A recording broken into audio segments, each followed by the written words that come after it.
Showtime. Go time. It's Wednesday afternoon. For some of you it's Wednesday morning. For me, it's Wednesday morning, but that's not important. What's important is getting you to solve this evil little problem of this crushing call reluctance. That's what we're going to talk about today. I would love it if you came in here and helped me go over this problem with you. You can do that by simply going to joinraylive.com. There it is.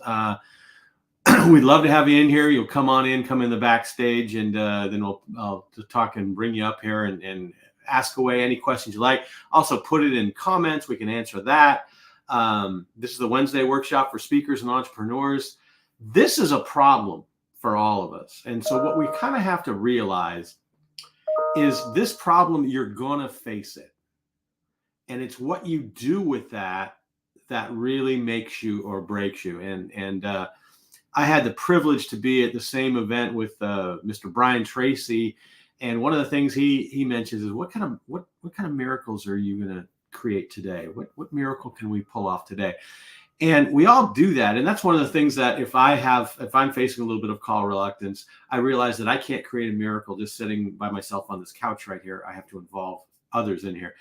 But one of the best definitions, and he talks about self-discipline being the master skill of everything. And he's absolutely true. And I had a 93-year-old teach me that the self-discipline is simply the art of tricking yourself into doing what's right for you. And that's really what solving call reluctance is. How are we going to solve that? What are we going to do to create a need for us to get on the phone? The example he used in that instance was kale. And he said, skinny people have tricked themselves into learning that kale tastes good. They've tricked themselves into feeling that kale tastes good. And he actually looked at me and he said, and you probably like donuts, right? And that was bigger at the time. But what is it that gets in your way of doing the things that you're supposed to do for yourself? And understanding what that is and realizing that it's always going to be there. So the first thing you need to know is, what is the second most important thing that you need to do? And if you ask yourself that at night, the answer will be clear by the morning, because that's the first thing you want to do. If the first thing you need to do is to pick up the phone and call people, well, you're going to do the second most important thing. Like when I need to do my laundry, I do the dishes, right? So we're always constantly battling this second layer of things, and we have to trick ourselves into doing that. So I want to give you a few ways to do that. Be happy to have you come on in and talk about the things. We can take questions. You can put them in the comments. I'll answer those as well. We get them here. We got those things right there. But again, self-discipline, the art of tricking yourself into doing that. Now, I think what you should always have going is a certain number of people that you are looking to contact, as well as a certain number of people that you know you can contact. First of all, call reluctance gets easier when you're not calling for business purposes. And most business comes from friends. So the key thing is for you to create friends or use the friends that you have to raise the level of your business or to work with those kinds of people. But I also think that you need to figure out a process to get people that aren't your friends and create new friends with it. So I like to use things in my life to create this. So for example, it's been about a year now since I've been diagnosed with diabetes. And I remember watching, be careful what you ask these days, because I was watching TV and they have all these commercials for it. I'm lowering my A1C. I'm like, what the heck is A1C? I've never heard of that before. It was never around when I was growing up. Well, then life showed me what A1C is. So I created a little chart, which I call the A1C business chart. So this is if you're diabetic or you want to honor a diabetic. I call it the A1C chart. I'm being very liberal with this creation here, because what A1C, I'm taking the one and turning it into an I.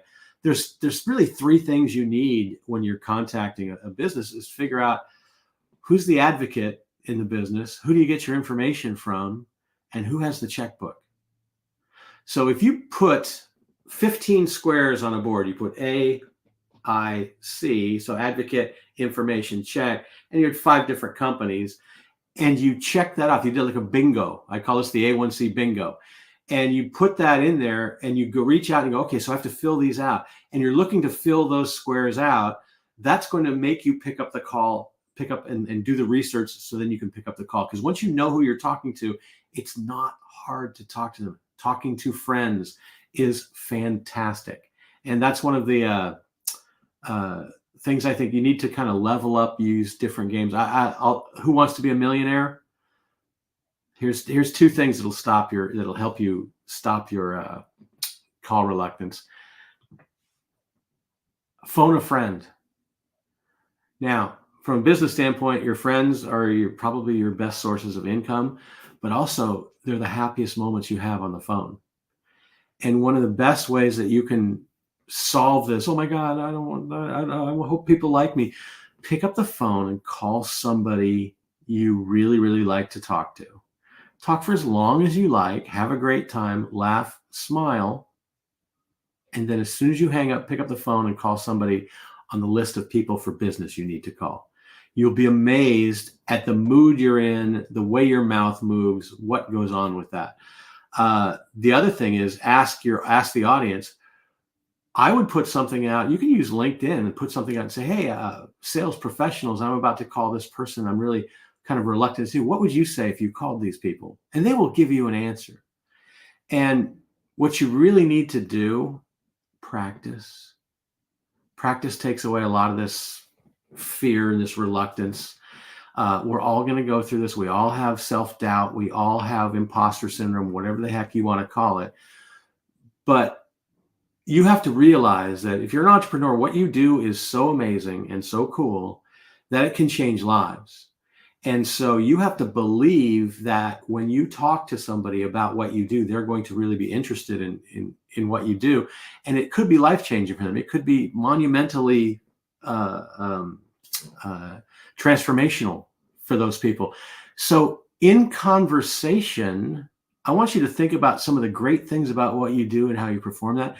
And I want you to figure out how to weave that into regular conversation with people you meet at the coffee, at Starbucks, at a restaurant, at a bar, anywhere, and have casual conversations that include what you do and see if it's interesting or not. And the way you see if it's interesting is this little motion right here, the glabella, because if it's interesting, they do this. If it's not interesting, they stay flat or even get concerned. If you see that, then what you're saying isn't of interest to that person. Doesn't mean it's not of interest to people that you need to contact, but you need to test this out. You need to feel comfortable doing it. You need to have first pancakes. So the ugly pancake, which still tastes fine, is not as good as the next one that's coming along. I don't know what it is. We did so much practicing when we're kids for things we weren't paid for. Now we're paid for, and we don't practice. You need to have second nature conversations about what you do for a living. So it's not tense. It's not fearful. It is second nature. It flows out of you. If you want to practice on here, just join raylive.com. You'll come right in the green room. I'll put you on right here. So understand, I talked about phoning a friend, ask the audience, understanding what the second most important thing is that you have to do it, because that's what you're going to lean toward when the first most important thing is calling. Don't be selfish. Talk about what makes you amazing. One of the things that I'm able to do for people is I can simplify, I can amplify, I can clarify everything that they do. And I can take that and show them how to make it entertaining, make that engaging, make that empowering. I guess that spells case. So I make a case for them being a better presenter everywhere I go. And I could take your situation that you're having with this, sit down, talk to you for 15 minutes. I'll put the Calendly link up there. There it is. It's calendly.com/leaninfactor/15 minutes. Be happy to go over exactly what your issue is. If you're bold and brave, this would be a great thing to do. to get over to you never leave your comfort zone. You just have to push the edges out. So happy to have you come in there, but don't be selfish. Share your native genius. You have to believe that what you do is so unique you can charge unique pricing for. You have to believe that you are better, faster, stronger than anybody else. Not that anybody else, that most of the people that do what you do are. And you have to believe that what you do changes your clients' lives. It makes them better and easier. It transforms them. Believing that knocks down call reluctance, because what you're doing is you're helping the world become a better place, one client at a time, by doing what you do naturally. And if you don't share that, that's selfish. So instead of being afraid if these people are going to like you, you are excited because you get to share what you know with people. And it's fun. When you talk about what you do, you should have goosebumps. You should be excited about it. When I know if I can transform somebody, if I can have somebody go through a pitch and they get money from it, or if they put a presentation up and they walk off, oh, man, that was fantastic. That was the best one we've seen all year. I get goosebumps thinking about that and coming up with the things that people say, how they can present it, what they can do with it. Man, it excites me. I'm getting goosebumps thinking about it right now. And I hope you're sharing the goosebumps right here. So have some fun. Now, I said, use your audience, ask the audience. Nothing gets done by yourself. And I put on the thing, we all need a push, a shove, a hug, and some love. And when we get all those four things, here's the great thing about those four things. You can't do them by yourself. You need friends to do that. One of the best things I did for my business was join a little cohort of friends that we've been, for the last 4 years, we've been meeting every Saturday talking about, shout out to Jeff Rogers, shout out to Michael Davis. We've been talking about our businesses and what we can do to make them better, and how the other two of us always believe in the third person when the other person is a little bit shaky. So that's great. And one of the first things we did is we created a challenge for each other. And it all comes back to the whole pain and pleasure cycle with this. If you will run faster away from pain than you will go faster toward pleasure. If you took Usain Bolt or whoever the fastest human in the world right now, would they run faster to get a gold medal or to run away from an angry Doberman pinscher or an angry, whatever large dog would be chasing you? And the thing is, if they're running toward the gold medal, they're focused, they're moving forward, and it's in a straight line. Running away from a big old Rottweiler, you're just going to do whatever you can to run away. But I guarantee if you took the miles per hour, they're probably up there. So create something that you might enjoy. You can do temptation bundling. If you've read the book Atomic Habits, what can you do to tie in something pleasurable to something that you're not doing that you enjoy? I told one of my cohorts that he should have his wife ask him that if he's made, and start with just one call a day, so you're doing something every single day. And at the end of the week, if she said, have you made your 5 calls to this week? No. Well, then he owes her $100, because the fact that he owes her $100, he's not going to want to pay his wife $100. And I did this with salespeople when I'm a sales manager, and people would do it for like $20. I said, no, make it $300. 300. We're trying to make more money. I go, yeah. If $300 on the line, you're going to put a lot more work, and the guy who loses will make a lot more money in commissions by doing that than he will just by doing it for $20. $20 is nothing. Make it so it hurts a little bit. Make it so it's more fun when you win. But those are a few things. I can think of a million things that would help you if you sit down and tell me what these things are. So I'll put that. There it is. Leave that up there for a little bit as we go out here. But the key to this, if you're not having fun, it's not going to work. So what do? Here's, I lied. I'm going to put that up there. Have fun. Be remarkable.